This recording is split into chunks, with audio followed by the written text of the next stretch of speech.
Good morning, Mindcrafters. I usually don't say that. I say greetings, Mindcrafters, right? Because it might not be morning wherever you are, but it's morning here. And it's absolutely spectacular. It is such a bluebird of a day. So anyway, my name is Kimberly Quinn, and I'm your hostess with the mostest. There's Giovanni, the host with the most. And we are here on this bluebird of a day to discuss the importance of taking a step back. It's just absolutely huge to take a step back. And I also have to tell you, I don't know if you can hear all that. It's really loud out here in the woods. The brook is super loud because even though it's May, it's still not warm. I mean, it's absolutely spectacularly beautiful, but there's still, I think, a lot of runoff from the, it's been a lot of rain and stuff. And also the birds, oh my gosh. They're all over the place. I walked in, this is the lower part of the trail. We're headed for the deep woods. Actually, as soon as we hang up here, G and I are headed deep, deep, deep back there. Because I just feel it today. I just feel it. But the birds, we were greeted by a woodpecker couple. I think they were a couple. Kind of following each other around, making all kinds of racket. And then the blue jays always crack me up in the spring because they're trying to impress their women. And they're diving and squeaking and squawking and like, look at my wingspan. His isn't nearly what mine is. Pick me. I'm way better than that guy, you know? So the blue jays absolutely crack me up. And then behind me, we've got the beaver pond. I'm sure you can see that. And I as in another video I mentioned, and that's still happening. They made a little divot in the dam over there. Because the rain made it too high and they just let it out. They just took care of business. I love that about beavers. Super tenacious work ethic, and they collaborate and take care of each other and their families and everything. That's probably the largest condo. That's the mothership, that big one over there. I found some others back in the other beaver pond. But anyway, so taking a step back, all this talk about beavers and blue jays and woodpeckers. There's also been a lot of salamanders snuggling in this pond right here. Frogs are also getting busy too. And it's all part of what we're talking about, which is taking a step back. Now, granted, I know that, I'm fortunate enough to be able to be out here in the woods, but we can take a step back from any place, anywhere, at any time, any place in the world. And often I think people think about taking a step back when there's a problem. Also important, though, that we're not diminishing that. That is super important. But really, it can be just a sort of stuckness that doesn't have to be negative. Julia Cameron, author of The Artist's Way, I actually didn't even plan that. It just rolled out of me just now. Interesting. Okay. Anyway, Julia Cameron, author of The Artist's Way, talks about writing morning pages, which really works. I remember I was reading her book. I think I was in my 30s and I was just doing all this fun stuff. I was writing one of my books, I think, doing a lot of really fun decoupaging that I sort of inherited that talent from my wonderful grandmother, I think. But anyway, I must have been having some sort of block. And so I was reading her book and talking about the morning pages, and that's also another way to step back because it's like a throwing up. The morning page is obviously in the morning, but it's like when you right out of the gate, kind of like I write my gratitude journal while immediately. I put the tea on and then it's like I'm right there with it. The morning pages, because you still got your unconscious and your limbic system is still pretty much in full tilt when you first wake up. So if you just kind of throw it up, don't worry about grammar, don't worry about anything making sense, don't worry about completing sentences or anything like that. Just throw it up. And wow, does that help? It helps a lot to get unstuck. So right now, they can be like an artist kind of stuck. It can also be a problem. We're not diminishing that in any way. And also, it's interesting. The universe has been just feeding me a lot of things about problems. And my mastermind club group, it came up in our every other week thing that we had. And then Wayne Dyer's been talking about it. And it's interesting because people are like, oh, I have this problem. Wayne Dyer says it's the best. Think about it this way. to actually be grateful. It's a tough sell when you're in something huge. But the only people the only people without problems are dead. You know what I'm saying? So, the whole idea, and it's super Buddhist to embrace the struggles. I mean, I'm not sure I'd go as far as inviting them like the Buddhists do, but certainly being grateful for the contrast. And that's what I like to call it, the contrast. That's so Abraham Hicks. She talks about the contrast. Because contrast is going to continue to happen.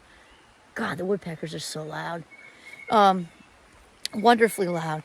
The contrast is going to continue to happen in your life all the way through, because the whole point of us being here on this planet is to learn to love ourselves and other people better. That's the main, right there is the theme. That's the final exam.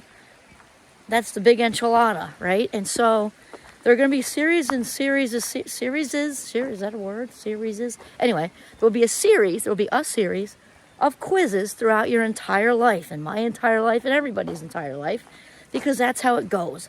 So, in my opinion, it's much better to accept that that's going to happen. And say, I'm not going to go so far as to invite it.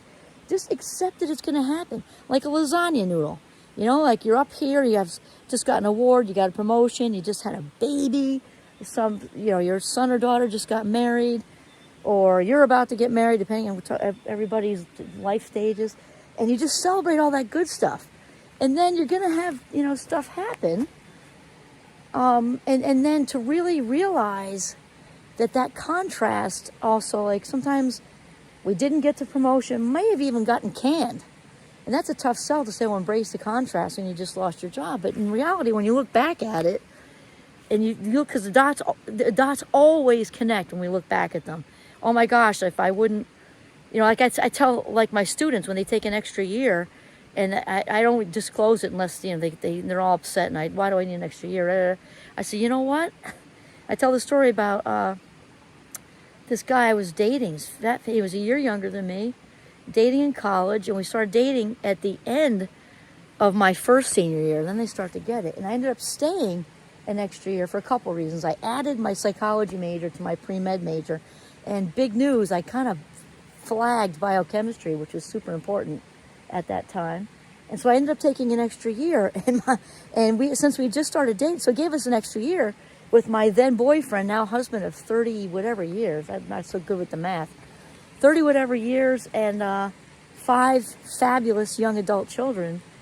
That may not have happened if that thing that had me so upset. I remember sitting on the curb right outside our townhouses, sobbing my guts out when I found out I had to take an extra year. Even though I loved it at St. Mike's, that wasn't it. Just I had a lot of friends graduating. I was disappointed. I felt a huge disappointment no one said it to me, but I felt that I enormously disappointed my dad and stuff, and I just felt like I failed, and as all the shame was just like battery acid. I felt like I was swimming in shameful battery acid for a while, just sobbing my guts out. And then, of course, that turned around and healing happened, and I ended up with this amazing guy and had 5 kids with him. So, the contrast, when we look back, the dots connect, in some way or another. So it's important when we have contrast to take a step back. And I don't mean just mentally. If you can get out to a place like this, then that's phenomenal. But again, there's nature everywhere. Even in Manhattan, Central Park is a beautiful place. And I think I haven't been to every single major city. Obviously, that would take like a gazillion lifetimes. Though I'm pretty sure that they've got nature there someplace. And even if it's not nature, take a step back. You need a change of atmosphere. It's not just mental. Like ducking into a restroom is like, especially after a snarky conversation, anything is good to get out of Dodge to regroup. But if you can really get a change of atmosphere, I say it to my students a lot, when you're studying for finals or midterms or whatever it is, or you're writing a paper, and it's actually going pretty well, but then all of a sudden you find yourself stuck and you're reading the same page over and over, and it's this illusion of studying that's making you feel like you're productive, just stop and go someplace and get away from it and clear your head. If it's like you're on the verge of a breakup and you don't know what to do, or you do know what to do, but it's just too painful to think about, take a step, like you just feel it. You feel like, even if it's a friendship or it's whatever, and you just know that whatever it is, is better for you to not be in it. And you really need to you really need to step out of that stuff because it gives us clarity, and with clarity comes the insight that happens within, right? Because in order to win from within with whatever contrast is going on in your life, we've got to find somewhere to be quiet, even if you're in the middle of Urbania. And so for me, because here's the other side, there's all the contrast and there's the problem solving. And problem solving is just another word for creativity. It's just another type of creativity. So to really open the doors for creative problem solving, we need to limit the stimulation going on around us, or it's not going to be a clear path. Think about it. I'm on a hiking trail right now. If this were all covered with stuff, like I wouldn't be able to, it's the same thing with the mind. Got to clear the way so that, the green lights are visible. So you can really see which way to go, and also see the red lights and which way not to go. That sort of thing. And then there's the other side that's not necessarily always contrast we need to take a step back from. Sometimes we can be wonderfully overwhelmed. And I've got that going on today because I'm working on an incredibly exciting project to be disclosed eventually. I'm going to wait till it all comes together. It might be a while. Hopefully by Christmas. We'll see. Anyway, and I'm wonderfully, because I'm just getting going with it, and it's overwhelming because I'm trying to navigate certain things that I haven't learned it all yet. And so, especially with my fast mind, frustration is quite possibly the most difficult emotion for me to deal with, because I want everything, like I want it to all come together and see the path right now. And so I'm in a situation where I'm actually today, thankfully it's none of the other stuff at this minute, I'm just super wonderfully overwhelmed with excitement. And so I came out to the woods with little G today. Well, we do it every day. But some days, every day unless it's a monsoon. Some days I do a shorter loop than this one. Today, because I need more of a detach. I need more of a step back, more of a distance.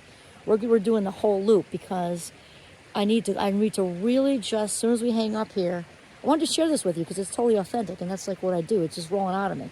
So I wanted to share this with you in case you have either something you need to problem solve or you have something super exciting that you're getting ready to do or you are doing, just to share it with you. And then after we hang up, I'm gonna just be 100% present with little G and just take a huge step back from my wonderful project I'm excited about, because by the time I get to the other end of the loop, the thing we're doing today is a loop.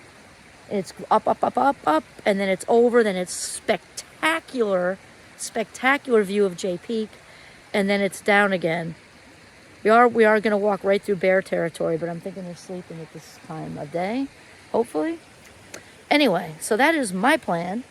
So take a step back because you'll feel better. You'll feel better, and you'll have clarity, and more than likely, and you have to take another step back. The clarity will tell you what to do with the green lights and the red lights, which way not to go and which way to go. But we need to get quiet within to listen to that, to see that, to get unblocked if it's an art thing, or to be creative with whatever relationship issue or job issue, and to become less overwhelmed with exciting stuff. All of it needs a step back, clarity, and quiet, and then the answers will come. That's it. This is Kimberly Quinn. Exhilarated on this gorgeous day, signing off from the beautiful northern Vermont at the Notch. Have a mindful day.